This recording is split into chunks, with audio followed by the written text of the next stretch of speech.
നമസ്കാരം. ക്ഷായാത്രായത്തെ ഇതി ക്ഷേത്ര. ക്ഷയത്തിൽ നിന്ന് രക്ഷിക്കുന്ന എന്താണോ അതാണ് ക്ഷേത്രം.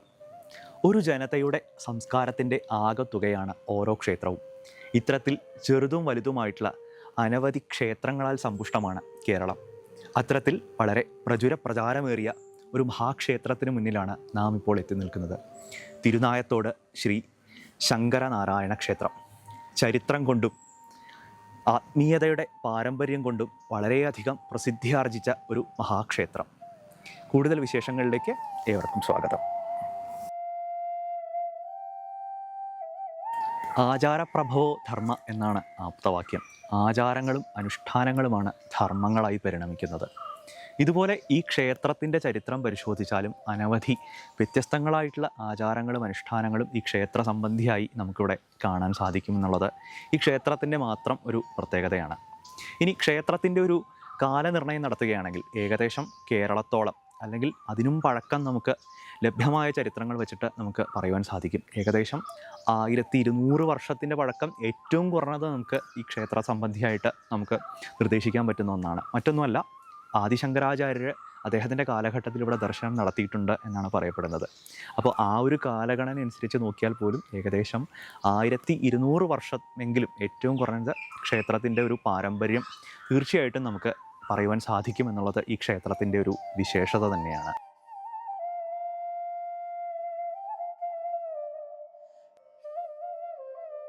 ഈ ഒരു ക്ഷേത്രത്തിൻ്റെ ഒരു വിശേഷത എന്തെന്ന് വെച്ചാൽ, വളരെ പുരാതനമായിട്ടുള്ള കാലം മുതലേ ഇതൊരു അതിർത്തി ഗ്രാമമായിട്ടുള്ളൊരു ക്ഷേത്രമാണിത്.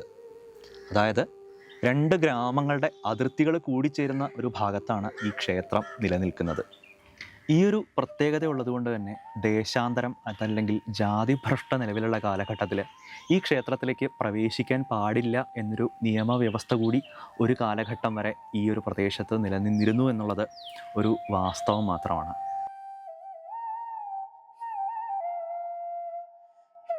ശിവനും വിഷ്ണുവിനും തുല്യ പ്രാധാന്യം കൊടുത്തിട്ടുള്ള ഒരു ക്ഷേത്രമാണിത്. പ്രത്യക്ഷത്തിൽ ശിവലിംഗം മാത്രമേ കാണുകയുള്ളൂവെങ്കിലും വിഷ്ണുവിൻ്റെയും ചൈതന്യം നല്ലവണ്ണമുള്ളൊരു ക്ഷേത്രമാണ്.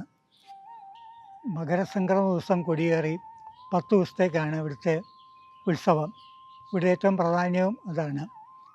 ആ സംക്രമ സമയത്ത് ചാക്യാർ മുടി വയ്ക്കുക എന്നുള്ളതാണ് ഇവിടെ പ്രാധാന്യം കൊടുത്തിരിക്കുന്നത്.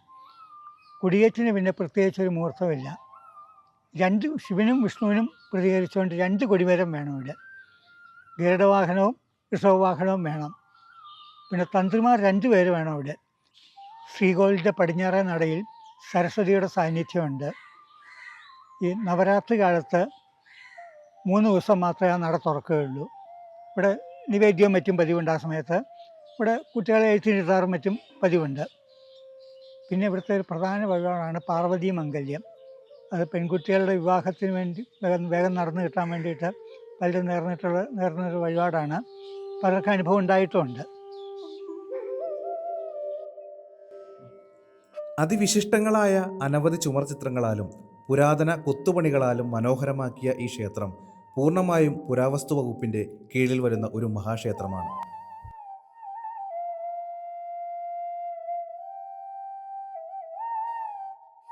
സാധാരണ ശങ്കരനാരായണ ക്ഷേത്രങ്ങൾ എന്ന് പറഞ്ഞു കഴിഞ്ഞാൽ പകുതി ഭാഗം വിഷ്ണുവും പകുതി ഭാഗം ശിവനുമായിട്ടാണ് കാണപ്പെടുന്നത്. പക്ഷേ ഈ ഒരു മഹാക്ഷേത്രത്തിന് അതിൻ്റെ ആ ഒരു സാമാന്യമായിട്ട് കാണുന്ന രീതിയിലല്ല, മറിച്ച് ശിവൻ പൂർണ്ണമായിട്ടും വിഷ്ണു പൂർണ്ണമായിട്ടും തന്നെ നിലനിൽക്കുന്ന ഒരു സങ്കല്പമാണ്.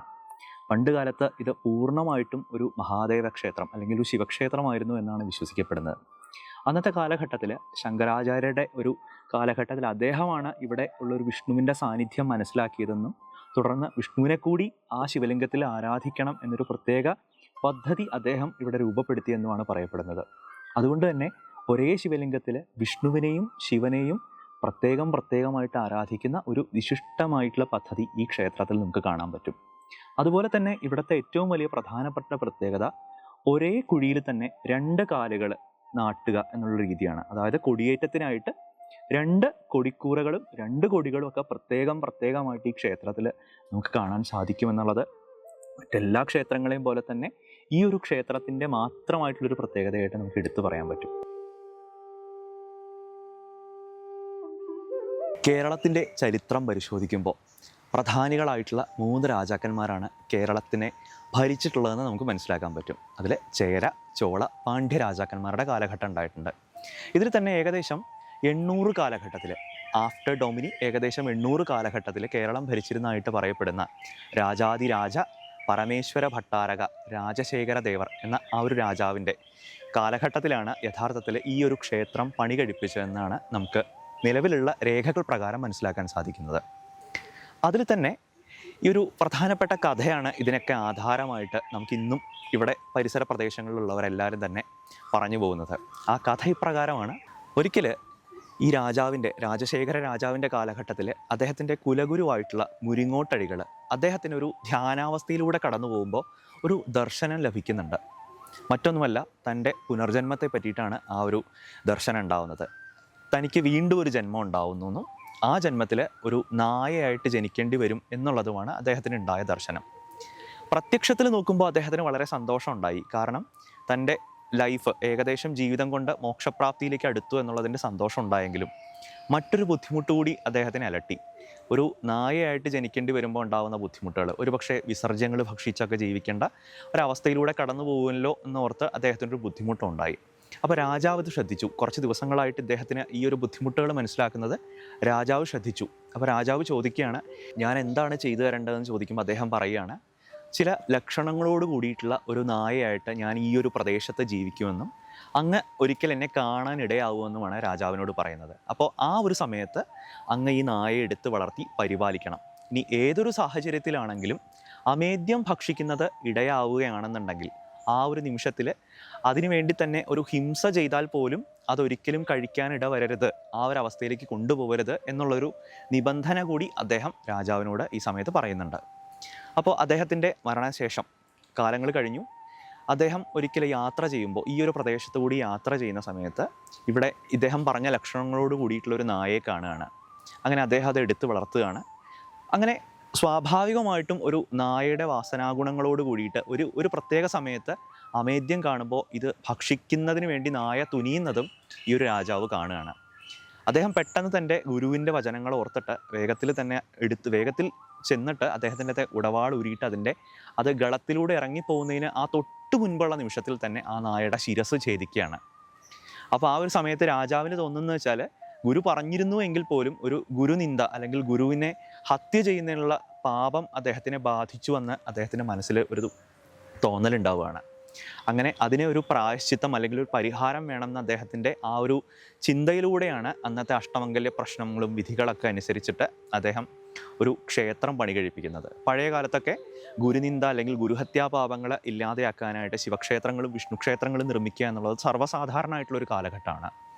അങ്ങനെ ഈ ഒരു ഗുരുഹത്യാപാപത്തിൽ നിന്ന് മോചനം ഉണ്ടാവുന്നതിന് വേണ്ടിയിട്ടാണ് അദ്ദേഹം തിരുനായത്തോട് ശ്രീ ശങ്കരനാരായണ ക്ഷേത്രം പണി കഴിപ്പിച്ചതെന്നാണ് അതിൻ്റെ ഒരു ഐതിഹ്യം നമുക്ക് മനസ്സിലാക്കാൻ സാധിക്കുന്നത്. എന്നാൽ മറ്റൊരു വാദം കൂടിയുണ്ട്. തിരുനായനാർത്തോടാണ് തിരുനായത്തോട് എന്നുള്ള പേരിലേക്ക് പ്രസിദ്ധമായത് എന്നുള്ള മറ്റൊരു കഥ കൂടി ഇവിടെ നിലവിൽ ഉണ്ട്. ഒരു കാലഘട്ടത്തിൽ ഈ ദേശത്തിൻ്റെ പേര് പരമേശ്വരപുരം എന്നായിരുന്നുവെന്നും പിൽക്കാലത്താണ് അത് നായവെട്ടിത്തോട് എന്ന് ആയതും അതിനുശേഷം നായത്തോട് എന്നായതും ഒക്കെയാണ് പൊതുവെ ഇവിടെയുള്ള പഴമക്കാർ പറയുന്നത്.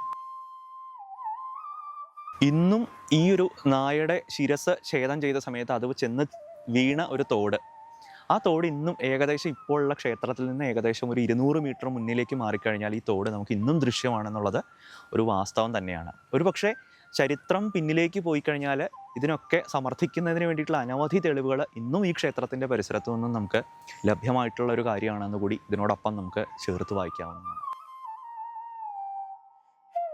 സാധാരണ നമ്മൾ ഈ അഷ്ടബന്ധ കലശവാർഷികത്തിൻ്റെ ഈ കുംഭമാസത്തിൽ അവിട്ടനാളിൽ കലശവാർഷികം നടത്താറുണ്ട്. മേടമാസത്തിൽ ഭഗവാന്റെ പിറന്നാളിന് അന്നൊരു പ്രത്യേക ഒരുപാട് പിഴിഞ്ഞു പായസം കഴിക്കും. പിന്നെ പറയാനുള്ളത്, ഒരു 7 ദേവീക്ഷേത്രങ്ങൾ നമ്മൾ ചുറ്റുമുള്ള ദേവീക്ഷേത്രങ്ങളുടെ പൂരം ഇവിടെ ഒന്ന് സംഗമിക്കാറുണ്ട്. പൂരസംഗമം ഉണ്ടാവാറുണ്ട്, പണ്ടുണ്ടായിട്ടുണ്ട്.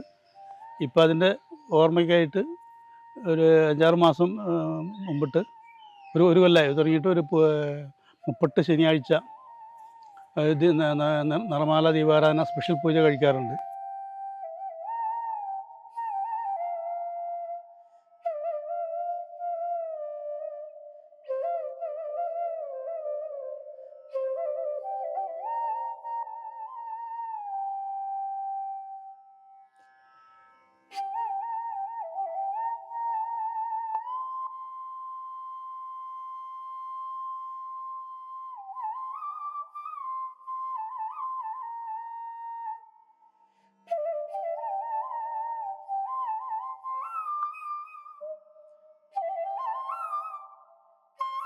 കാലത്തിൻ്റെ കുത്തൊഴുക്കിൽ വിസ്മൃതിയിലാണ്ടുപോയ അനവധി ക്ഷേത്രങ്ങൾ നമുക്ക് ചുറ്റുമുണ്ട്.